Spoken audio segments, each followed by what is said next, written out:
Ontem, o presidente Bolsonaro participou da primeira cúpula virtual da história dos BRICS. A conferência teve direito a pedidos de cooperação na área da vacina, comentários sobre possíveis reformas na ONU e uma notificação de que o Brasil vai contra-atacar aqueles que criticam a política ambiental ao revelar quem compra madeira ilegalmente extraída do Brasil. Ah, e claro, para aqueles que acompanharam o Twitter na noite de ontem, houve também os elogios do presidente Putin, da Rússia, ao presidente Bolsonaro. Hoje, nós vamos falar desses 4 pontos e o que eles significam.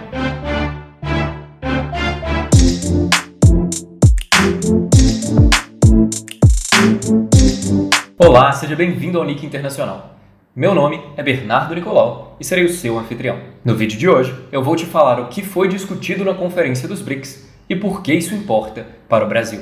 Se gostar desse vídeo, então curta e compartilhe com aquele seu amigo que adora ficar ligado nas coisas do mundo. E claro, se quiser continuar a ser a pessoa que faz comentários inteligentes e sarcásticos no Twitter, não deixe de se inscrever aqui no canal para não perder nenhum envio. Mas sem mais delongas, vamos ao conteúdo de hoje. Em primeiro lugar, só para a gente começar na mesma página, o que é BRICS? Brasil, Rússia, Índia, China e África do Sul. O BRICS foi um bloco formado entre os países em desenvolvimento mais promissores do século XXI. E promissores não só em economia, mas também em questão de liderança regional. O propósito do BRICS é articular um conjunto de políticas e instituições para enfrentar melhor os desafios do mundo em que a gente vive. O bloco era mais popular na era Lula, já que era a menina dos olhos para a política de autonomia pela diversificação praticada no período. Nos últimos anos, o BRICS perdeu um pouco desse holofote por alguns motivos. O primeiro deles foi a crise econômica de 2008, que teve fortes impactos para alguns dos membros do BRICS. O segundo motivo foram as crises políticas pelas quais os membros do BRICS passaram nos últimos anos.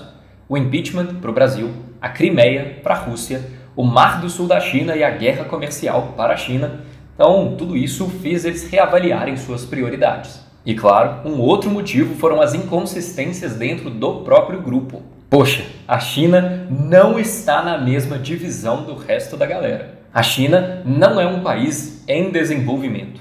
A China é um país desenvolvido voltando à ativa. A China está no ápice da política mundial há milhares de anos e só caiu nos últimos 200 anos por causa das drogas. Sério, eu posso explicar isso melhor em um próximo vídeo. Mas, justamente porque o BRICS tinha saído um pouco de cena nos últimos anos, é interessante ver Bolsonaro optar por esse caminho. Apesar de todos os problemas, os BRICS são fortíssimos. São líderes locais e mercados que, no geral, ainda têm muito espaço para crescimento. E por esse motivo, traçar políticas conjuntas com os BRICS pode ser um excelente caminho para nos tirar da crise do Covid. E é esse raciocínio que nos leva ao que foi discutido na reunião, na próxima parte do nosso vídeo.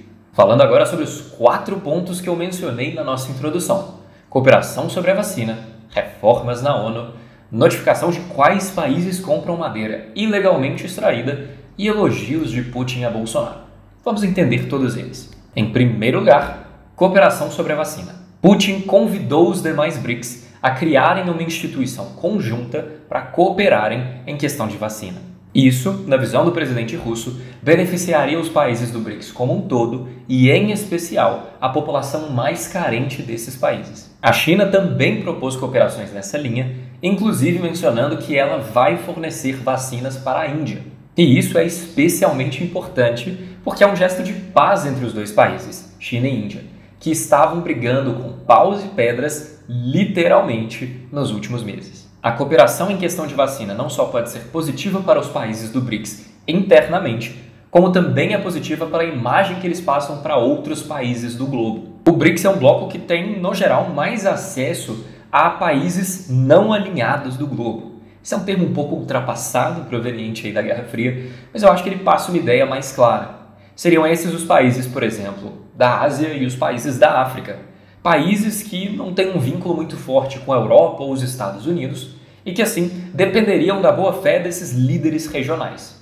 Se o BRICS coopera em questão de vacina e consegue fornecer uma vacina para esses países, todos os países do BRICS não só ganham a vantagem da vacina, mas também uma vantagem de moral na imagem que eles têm com esses outros países. O segundo tópico discutido na Conferência dos BRICS foi reformas na ONU. O famoso assento no Conselho de Segurança é um objetivo do Brasil há décadas e, claro, Bolsonaro, como todo presidente brasileiro, não pode deixar de colocar isso na mesa. Se você quer que eu faça um vídeo explicando o que diabos é esse assento e por que ele importa, então me fala lá nos comentários que a gente programa ele para as próximas semanas. Mas continuando, Bolsonaro pediu para que os países do BRICS colaborem com uma reforma na ONU, principalmente no Conselho de Segurança, o que também é do interesse da Índia, que é um outro país que está de olho num assento. Só que não foi só isso. Bolsonaro também mencionou reformas em outras organizações da ONU, como a Organização Mundial da Saúde, e em outros órgãos internacionais, como a Organização Mundial do Comércio. Reformar a Organização Mundial do Comércio pode ser muito positivo para o Brasil. O Brasil sempre se beneficiou muito com a OMC, mas o órgão está parado desde o ano passado por causa de Trump, que barrou a indicação de novos árbitros para o órgão de solução de disputas lá dentro. Agora, o terceiro tópico discutido na conferência. O Brasil vai mostrar quem compra madeira ilegalmente extraída. Isso pode funcionar para controlar as críticas lá de fora, mas vamos esmiuçar um pouco mais essa estratégia. Madeira ilegalmente extraída, claro, é aquela extraída de lugares proibidos ou que extrai madeiras que são protegidas por lei, ou qualquer outra madeira extraída em desacordo com as leis ambientais. Muito do desmatamento ilegal está relacionado à extração ilegal de madeira,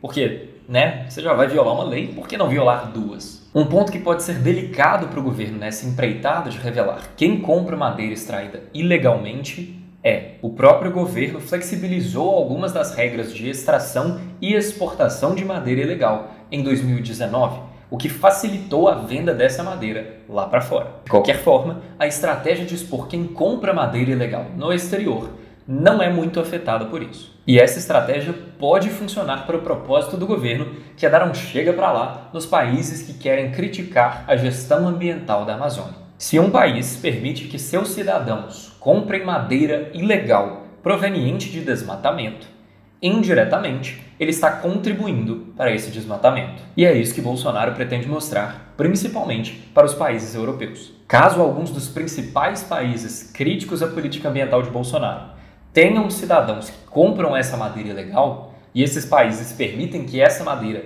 entre no seu território, eles vão ser forçados a, pelo menos, maneirar nas críticas, porque indiretamente eles são responsáveis pelo desmatamento que eles estão criticando. Tem mais coisas por trás disso, claro, não é tão simples assim, mas pode ser um bom começo para remanejar a atual situação. E o quarto ponto que nós vimos na Conferência dos BRICS, a cerejinha do bolo, os elogios de Putin a Bolsonaro. Putin elogiou a gestão da crise do Covid por Bolsonaro e disse que ele apresentou muitas características másculas ao lidar com o problema. Vindo do ex-espião militar governante russo, esse é um baita reconhecimento. Mas é importante a gente se perguntar por que Putin disse isso. Se Putin acha ou não acha o que ele falou, não é importante. Na política internacional, o porquê dele ter dito isso e, mais especificamente, o porquê dele ter dito isso no contexto de uma conferência dos BRICS é o que mais importa. Se fosse só para elogiar, afinal, ele podia ter ligado para o Bolsonaro e falado as mesmas coisas.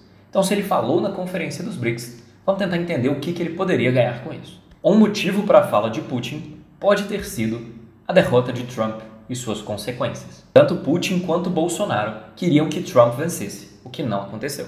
Putin, percebendo esse vácuo para o Brasil, pode ter interesse em adotar a posição de novo patriarca/parceiro de Bolsonaro e disso tirar algumas vantagens. E claro, a Rússia, assim como os Estados Unidos, tem um chamativo especial para o Brasil, um voto/veto no Conselho de Segurança, o que é sempre bom ter do nosso lado. E o que Putin ganha com isso?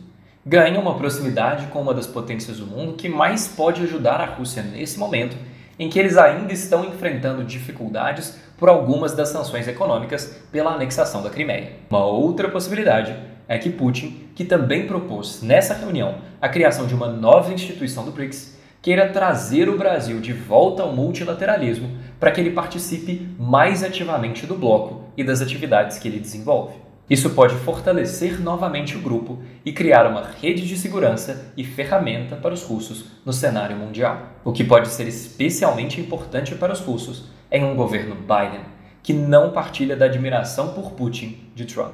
Essa é uma passada rápida sobre os principais pontos da conferência de ontem, mas eu quero saber também o que você achou. O que vocês acharam dessas declarações que eu tratei aqui da conferência e o que você acha da aproximação do Brasil com os BRICS. Me fala lá nos comentários para a gente poder discutir mais um pouco. Esse foi o vídeo dessa quarta-feira aqui no Nick Internacional. Espero que tenha gostado. Se gostou, então, por favor, deixe o seu like, manda para um amigo. Isso tudo ajuda o canal a crescer. E, claro, não deixe de se inscrever aqui no Nick Internacional para não perder nenhum envio. Vejo vocês com o nosso próximo vídeo na sexta-feira.